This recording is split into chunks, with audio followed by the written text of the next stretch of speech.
കണ്ണൊക്കെ ഇങ്ങനെ മുന്നിലേക്ക് തള്ളി അവൻ്റെ വായിൽ നിന്ന് നുരയും പതയും തള്ളി അതുകൊണ്ട് ഛർദ്ദിക്കുകയും ചെയ്ത് പിച്ചും പെയും പറയുക. മനുഷ്യൻ ചത്താൽ ഇവിടെ ആരും ചോദിക്കാനും പറയാനില്ല. പട്ടിയെ ഒരു പക്ഷേ ഒന്ന് ഉപദ്രവിച്ചാൽ അതിനെതിരെ നടപടിയെടുക്കുന്ന ഒരു പ്രത്യേകമായ സന്ദർഭമുള്ള സമയത്ത് തുള്ളി വെള്ളം പോലും അപ്പനും അമ്മയ്ക്ക് എടുത്തിരുന്ന് കൊടുക്കാൻ കഴിയാത്ത നിലവാരത്തിലുള്ള വിഷമകരമായ ഒരു അനുഭവമാണ്. പ്രിയമുള്ള പ്രേക്ഷകരെ, നമസ്കാരം. മനുഷ്യനും മൃഗങ്ങൾക്കും ഈ രാജ്യത്ത് ജീവിക്കുവാനുള്ള അവകാശം നമ്മുടെ ഭരണഘടന ഉറപ്പുവരുത്തുന്നുണ്ട്. പക്ഷേ മനുഷ്യ ജീവന് ഭീഷണിയായി മൃഗങ്ങൾ മാറുമ്പോൾ അവയെ നിയന്ത്രിക്കേണ്ട ഉത്തരവാദിത്വം തീർച്ചയായും ഭരണകൂടത്തിനും അതോടൊപ്പം തന്നെ ഇവിടുത്തെ ത്രിതല പഞ്ചായത്ത് ഭരണസമിതികൾക്കുമുണ്ട്. പക്ഷേ നിർഭാഗ്യമെന്ന് പറയട്ടെ, അത്തരത്തിലുള്ള കാര്യം ഇവിടെ സംഭവിക്കുന്നില്ല. കഴിഞ്ഞ കുറേ കാലങ്ങളായി കേരളത്തിൻ്റെ വിവിധ മേഖലയിൽ തെരുവുനായ ശല്യവുമായി ബന്ധപ്പെട്ടുള്ള വലിയ പ്രതിഷേധങ്ങൾ ഉയർന്നു വന്നിട്ടുണ്ട്. പക്ഷേ ഇതിനൊന്നും ശാശ്വതമായ ഒരു പരിഹാരം കാണുവാൻ നമ്മുടെ ഭരണവ്യവസ്ഥയ്ക്ക് തയ്യാറാകുന്നില്ല. അതുമായി ബന്ധപ്പെട്ട യാതൊരു മുന്നോട്ട് പോക്കും ഉണ്ടാകുന്നില്ല എന്നുള്ളതിൻ്റെ ഒരു തിക്തഫലം തന്നെയാണ് ആലപ്പുഴ ജില്ലയിലെ ചാരുമൂടി സമീപം 11 വയസ്സുകാരനുണ്ടായ ഒരു അനുഭവം. ആ കുട്ടി ഇപ്പോൾ വളരെ ഗുരുതരാവസ്ഥയിൽ പേവിഷബാധ ഏറ്റ് ബിലീവിയസ് ഹോസ്പിറ്റലിൽ കഴിയുകയാണ്. എന്തായാലും ഈ വിഷയവുമായി ബന്ധപ്പെട്ട് നാട്ടിലാകെ വലിയ പ്രതിഷേധങ്ങളാണ്. ചാരുമൂട് പ്രദേശവുമായി ബന്ധപ്പെട്ട നമ്മൾ തിരക്കിയപ്പോൾ ആളുകൾ ഈ വിഷയത്തിൽ വലിയ അമർഷം രേഖപ്പെടുത്തുന്നുണ്ട്. ഭരണകൂടത്തോടും പഞ്ചായത്തിനോടും ഒക്കെ അവർ അത് അമർഷം രേഖപ്പെടുന്നുണ്ട്. എന്തായാലും ഈ വിഷയത്തിൽ കുറച്ച് CITU തൊഴിലാളികളാണ്, ചാരുമൂട് ചന്തയിൽ വർക്ക് ചെയ്യുന്ന CITU തൊഴിലാളികളുടെ പ്രതികരണം കേട്ടതിന് ശേഷം നമുക്ക് കൂടുതൽ കാര്യങ്ങൾ പ്രതികരിക്കാം. ഞങ്ങൾ കാലങ്ങളായി കണ്ടുവരുന്ന ഒരു കാര്യം, ഇവിടെ ചാരുമൂടിൽ പട്ടിയുടെ വലിയ ശല്യമാണ്. ഇവിടെ തൊട്ടടുത്തുള്ളൊരു ചന്തയുണ്ട്, പൊതുമാർക്കറ്റുണ്ട്, മറ്റ് വ്യാപാര സ്ഥാപനങ്ങളുണ്ട്. അതിലൊക്കെ ആൾക്കാർ വൈകുന്നേരം ആകുമ്പോൾ ശരിയായിട്ട് സാധനങ്ങൾ വാങ്ങിക്കാനും പോകാനും വരാനൊക്കെ ഇഷ്ടംപോലെ നല്ല ഫീഡുള്ള സ്ഥലമാണ്.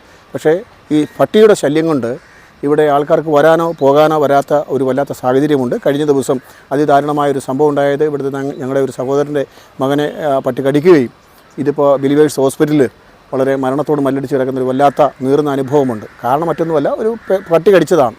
അതുകൊണ്ട് പട്ടിയുടെ ശല്യം വളരെ കൂടുതലായതുകൊണ്ട് സർക്കാരും ഇതിൻ്റെ പഞ്ചായത്തും മറ്റ് കാര്യങ്ങളും ഇതിൻ്റെ ശരിക്കും മേൽനടപടി സ്വീകരിക്കണമെന്നാണ് ഞങ്ങൾക്ക് നിങ്ങളോട് പറയാനുള്ളത്. 2 മാസം മുമ്പ് നടന്നൊരു സംഭവമാണ്. ആ കുഞ്ഞിനെ ദേഹത്ത് സൈക്കിൾ വന്ന കുഞ്ഞിനെ അതിനെ പട്ടി ഓടിക്കുകയാണ് ഓടിച്ച് അത് മറിഞ്ഞു വീണു. അതിൻ്റെ മണ്ടയ്ക്ക് ആ പട്ടി കയറി. പക്ഷേ അത് കടിച്ചോ ഇല്ലയോ എന്നുള്ളവരും വ്യക്തമായിരുന്നില്ല. പക്ഷേ അങ്ങനെ എന്തെങ്കിലും സംഭവിച്ചിട്ടുണ്ടാകാം. അപ്പം അതിനെ ഇത് തിരിച്ചറിയാൻ കഴിയാത്തൊരു കുഞ്ഞാണത്. ശരിക്കും പറഞ്ഞാൽ പട്ടി കടിച്ചാൽ ഇങ്ങനെ ഒരു സംഭവങ്ങൾ ഉണ്ടാകുമോ അല്ലെങ്കിൽ അങ്ങനെ അറിയാൻ വയ്യാത്തൊരു കുഞ്ഞാണ്. എന്ന് പറഞ്ഞാൽ 10-11 വയസ്സുണ്ടെങ്കിലും അതിന് ആ തരത്തിലുള്ള അതിൻ്റെതായ ഗൗരവം അറിയാൻ വയ്യാത്ത കുഞ്ഞായിട്ട് ഒരു പക്ഷേ ഭയന്നായിരിക്കണം വീട്ടിൽ പറഞ്ഞിട്ടില്ല. പക്ഷേ ആരും അറിഞ്ഞില്ല ഈ വിവരം. കഴിഞ്ഞ 3 മാസങ്ങൾക്ക് മുന്നൊരു സംഭവമാണ്. തന്നെയല്ല, അന്ന് തന്നെ മറ്റൊരാളെ ഈ പട്ടി കടിക്കുകയുണ്ടായി. അവർ പോയി വാക്സിൻ എടുക്കുകയൊക്കെ ചെയ്തതാണ്. പക്ഷേ അവരൊന്നും ഈ വിവരങ്ങൾ അറിഞ്ഞിട്ടില്ല. ആ പയ്യൻ വല്ലാത്തൊരവസ്ഥ. അതായത് ശരിക്കും പറഞ്ഞാൽ ആ രംഗം നമുക്ക് കണ്ടുപിടിക്കാൻ കഴിയില്ല. അതിൻ്റെ അമ്മയുടെ, അതായത് ഇപ്പോൾ ആശുപത്രി കിടക്കുന്ന പയ്യൻ്റെ അമ്മയുടെ അച്ഛൻ അദ്ദേഹം എടുത്ത് കയറ്റാനായിട്ട് തുടങ്ങുകയാണ്. അങ്ങനെ വീട്ടിൽ നിന്ന് എടുക്കുക. അപ്പോൾ മറ്റാരും സഹായിക്കുന്ന പറഞ്ഞാൽ മറ്റൊന്നും കൊണ്ടുമല്ല, ഇതൊരു ഭയപ്പാടിൻ്റെ അവസ്ഥ ആയതുകൊണ്ട് ആരും വന്നില്ല. പെട്ടെന്ന് ഞാൻ തന്നെ ഓടിച്ചെന്ന് ഞാനിവിടെ കൂടി സഹായിച്ചാണ് ഞാൻ ആംബുലൻസിനകത്ത് കയറ്റുമ്പം ആ ദാരുണമായ രംഗം കണ്ടാൽ ആരായാലും നമ്മൾ ഞെട്ടിപ്പോകും. അത്ര വലിയ ദാരുണമായ ഒരു സംഭവമായി പോയി. എടുത്ത് കയറ്റി പെട്ടെന്ന് തന്നെ ഹോസ്പിറ്റലിലേക്ക് നമ്മൾ അയക്കുകയായിരുന്നു. അവിടെ ചെന്നാണ് ഇത് സ്ഥിരീകരണം ആകുന്നത്, ഇതിങ്ങനെയാണ് സംഭവിക്കുന്നതെന്ന്. അവിടെ വെച്ചാണ് ഇത് സ്ഥിരീകരണം വരുന്നത് തന്നെ. അത് ഈ വയൽ സ്ഥലത്തുള്ള എല്ലാ പട്ടികളും, എവിടെയെങ്കിലും വീടുകളിലോ അല്ലെങ്കിൽ വഴിയോരത്തോ പ്രസവിച്ചിട്ടുള്ള പട്ടികളെ കംപ്ലീറ്റും ഈ ചന്തയിലാകൊണ്ട് അവർ ഇത് ചെയ്യുന്നത്. കാരണം ഇവിടെ ഇഷ്ടംപോലെ ചന്തയായതുകൊണ്ട് തന്നെ സുലഭമായ ആഹാരം ലഭിക്കും. കോഴിയുടെ വേസ്റ്റ് കിട്ടും, മറ്റ് മീനിൻ്റെ വേസ്റ്റ് കിട്ടും. അതുകൊണ്ട് സുലഭമായി ഇവിടെ എല്ലാവരും മിക്കവാറുള്ളവരൊക്കെ ഇവിടെ പട്ടിയെ കൊണ്ട് അവർ എന്ത് ചെയ്യുന്നത്, കളയുന്നത്. അങ്ങനെ അത് ഇഷ്ടംപോലെ. അതുകൊണ്ട് തന്നെ ഇവിടെ വലിയ പട്ടി ശല്യം ഉള്ളത് തന്നെ അതുകൊണ്ട് തന്നെയാണ്. പട്ടിയെ എല്ലാവർക്കും വലിയ സന്തോഷമാണ്. പട്ടിയെ വളർത്തുന്നത്, അതിന് ആഹാരം കൊടുക്കുന്നതൊക്കെ അത് നല്ലതാണ്. അവരവരുടെ ഭവനങ്ങളിൽ അതിനെ അതാ നിലവാരത്തിൽ പട്ടിയെ വളർത്തുകയും വാക്സിൻ എടുക്കുകയൊക്കെ ചെയ്ത് വളർത്തുന്നത് ഏറ്റവും നല്ല കാര്യമാണ്. നിശ്ചയമായി ഇങ്ങനെ തെരുവോരത്ത് പട്ടികളെ കൊണ്ട് തള്ളിയതിന് ശേഷം ഇങ്ങനെ ദാരുണമായ സംഭവം ഉണ്ടാകുന്ന ഈ നിയമം തികച്ചും അത് പ്രായോഗികമല്ല, പ്രയോജനകരമല്ല. നാട്ടുകാർക്കും വീട്ടുകാർക്കും മറ്റ് പൊതുജനങ്ങൾക്കും ശല്യമുണ്ടാകുന്ന അല്ലെങ്കിൽ നഷ്ടമുണ്ടാകുന്ന ഒരു വലിയ ഒരു നിയമം. ഇത് ഇത് പൊളിച്ചെഴുതേണ്ടതായിട്ടുള്ള കാര്യങ്ങളുണ്ട്. ഇത് മാറ്റേണ്ടതായിട്ടുണ്ട് നിശ്ചയമായി. കാരണം മനുഷ്യൻ ചത്താൽ ഇവിടെ ആരും ചോദിക്കാനും പറയാനില്ല.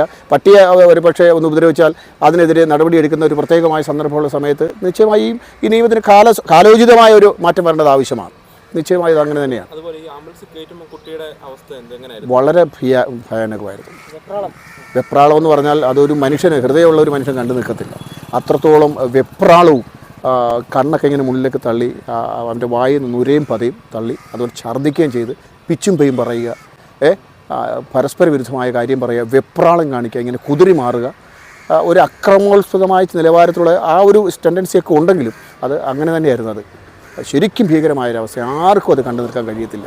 പട്ടിക്ക് കഴിഞ്ഞ ദിവസം അവർ വന്ന് വാക്സിൻ എടുത്തു. അതെ, ശരിക്കും പറഞ്ഞ ഇതൊരു ദാരുണമായ സംഭവം എന്ന് പറഞ്ഞാൽ വളരെ ഞെട്ടിപ്പിക്കുന്നതും വളരെ പ്രയാസമായ, അത് കൊച്ചു കുഞ്ഞല്ലേ, 19 വയസ്സല്ലേ ഉള്ളൂ, വളരെ ഊർജ്ജസ്വലനായ പഠിക്കാൻ മിടുക്കനായ ഒരു നല്ല കുഞ്ഞിൻ്റെ ഒരവസ്ഥ, ഒരു തുള്ളി വെള്ളം പോലും അപ്പനും അമ്മയ്ക്കും എടുത്തിരുന്ന് കൊടുക്കാൻ കഴിയാത്ത നിലവാരത്തിലുള്ള വിഷമകരമായ ഒരു അനുഭവമാണ്. കാരണം അവർക്ക് അടുത്തുപോലും ചെല്ലാൻ പറ്റുന്നില്ല. അത്ര ദാരുണമായ ഞെട്ടിപ്പിക്കുന്ന ഒരു സംഭവമാണ്. ഇതിനെതിരെ ഞങ്ങൾക്ക് ശക്തമായ പ്രതിഷേധമുണ്ട്. ഇതിനെതിരെ എന്ന് പറഞ്ഞാൽ ഈ പട്ടി ഇങ്ങനെ കൊണ്ട് കളയുന്നതിനും ഇതിനെ സംരക്ഷിക്കാതിനും ഞങ്ങൾക്ക് ശക്തമായ പ്രതിഷേധവും ഒക്കെ ഞങ്ങൾക്കുണ്ട്. അപ്പോൾ കുഞ്ഞിന് ഈ പേവിഷബാധ ഏറ്റ കാര്യങ്ങൾ കൃത്യമായി തൊഴിലാളികൾ നമ്മളോട് പ്രതിപാദിച്ചു. ഞാൻ നിൽക്കുന്ന ഈ വഴിയിലൂടെയാണ് അവൻ എല്ലാ ദിവസവും സൈക്കിൾ സ്കൂളിലേക്ക് യാത്ര പോകുന്നത്. ഒരു ദിവസം യാത്ര പോയപ്പോൾ സൈക്കിളിൻ്റെ പുറകെ പട്ടി പിന്തുടരുകയും തെരുവ് നായ അവനെ തള്ളിയിടുകയും അവനെ ദേഹത്തേക്ക് ചാടിക്കറന്ന ഒരു അനുഭവം ഉണ്ടായി. പക്ഷേ അപ്പോഴൊന്നും അവൻ്റെ ദേഹത്ത് മുറിവോ പറ്റിയ പരിക്കുകളൊന്നും ഇല്ലായിരുന്നു. അവൻ വീട്ടിൽ പോയി പറയുകയും ചെയ്തു. പക്ഷേ കഴിഞ്ഞ 3 മാസത്തിന് ശേഷം കഴിഞ്ഞ ആഴ്ചയാണ് അവന് വെള്ളം കാണുമ്പോഴും മറ്റും വലിയ വിഭ്രാന്തി ഉണ്ടാകുന്നു. അവൻ്റെ ദേഹത്താകെ പനിയും ചൂടുമൊക്കെ ഉണ്ടാകുന്നു. അങ്ങനെയാണ് തൊട്ടടുത്തുള്ള അടൂരിലെ സ്വകാര്യ ഹോസ്പിറ്റലിലേക്ക് കടന്നു പോവുകയും ഒരു പേവിഷബാധയുടെ സംശയത്തിൻ്റെ പ്രകടമാകുകയും അതിൻ്റെ ടെസ്റ്റ് നടത്തുകയും അങ്ങനെ പേവിഷബാധ കൊണ്ടൊന്ന് പോസിറ്റീവ് റിസൾട്ട് വരികയും ചെയ്യും. അങ്ങനെ ഇപ്പോൾ വളരെ ഗുരുതരാവസ്ഥയിൽ ആ കുഞ്ഞിപ്പോൾ തിരുവല്ല ബിലീവേഴ്സിൽ അഡ്മിറ്റാണ്. അവൻ്റെ ഇതിൽ വളരെ ഗുരുതരം തന്നെയാണെന്നാണ് ആളുകൾ നമ്മളോട് പറഞ്ഞത്. എന്തായാലും ഇത്തരം സംഭവങ്ങൾ നമ്മുടെ നാട്ടിലുണ്ടാകുന്നത് വളരെയധികം സങ്കടകരമാണ്. ഈ വിഷയത്തിൽ തെരുവുനായ വിഷയവുമായി ബന്ധപ്പെട്ട് അവർ കുറേ അധികം കാര്യങ്ങൾ പറഞ്ഞു. തെരുവുനായ നിർബാധമായി ചന്തയിൽ കൊണ്ട് തള്ളുന്നു. അത് നിയന്ത്രിക്കുവാൻ ഇവിടുത്തെ ഭരണകൂടങ്ങൾക്ക് സാധിക്കുന്നില്ല എന്നുള്ളത് വളരെ വീഴ്ച തന്നെയാണ്. മനുഷ്യസ്നേഹികളായ ആളുകളും മൃഗസ്നേഹികളായ ആളുകളും ഈ രാജ്യത്തുണ്ട്. മൃഗങ്ങളെ സ്നേഹിക്കണം, അവയെ വളർത്തണം. പക്ഷേ മനുഷ്യന് ഭീഷണിയായി ജീവന് ഭീഷണിയായി പോകുമ്പോൾ അവയെ നിയന്ത്രിക്കുവാനും അല്ലെങ്കിൽ മനുഷ്യന് ഭീഷണിയാകുന്ന തെരുവ് നായകളെ കൊന്നെടുക്കുവാനുള്ള നിയമം ഈ നാട്ടിൽ നടപ്പിലാക്കുക തന്നെ വേണം. എങ്കിൽ മാത്രമേ ഈ വിഷയത്തിൽ ശാശ്വതമായ ഒരു പരിഹാരം ഉണ്ടാകത്തുള്ളൂ എന്നാണ് വാർത്ത 24 പറയാനുള്ളത്. എന്നാൽ ഇത്തരം വിഷയങ്ങൾ ഭരണകൂടം ശക്തമായി ഇടപെട്ടുകൊണ്ട് നടപടികൾ സ്വീകരിക്കാൻ തയ്യാറാവണമെന്ന് മാത്രം പറഞ്ഞുകൊണ്ട് ചാരിമൂടുന്നും ക്യാമറമാൻ സാദിഖിനൊപ്പം അജിത് പട്ടാഴി, വാർത്ത 24.